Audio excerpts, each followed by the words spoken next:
ഇപ്പോൾ സ്കൂൾ അപ്പാർട്ട്മെൻറ്റ്സൊക്കെ ആ പഴയ വൈബിലേക്ക് വന്ന ഫീലാലേ. അജാതി ബാക്ക് ടു ബാക്ക് ഫൈറ്റാണ് അവിടെ. അവിടെ നിന്ന് അടുത്തൊരു പ്യൂർ 1v4 ക്ലച്ച് ഞാൻ കാണിച്ചു തരാം. അതിനു മുമ്പ് ഈ ഒരു ചെറിയൊരു 1v5 ക്ലച്ച് നോക്കിക്കുക.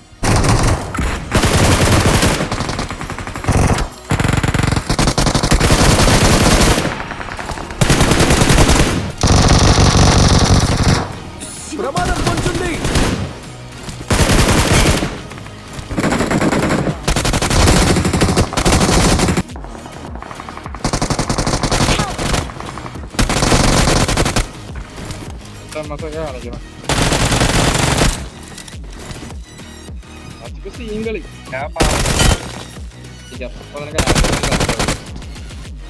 ഏതാ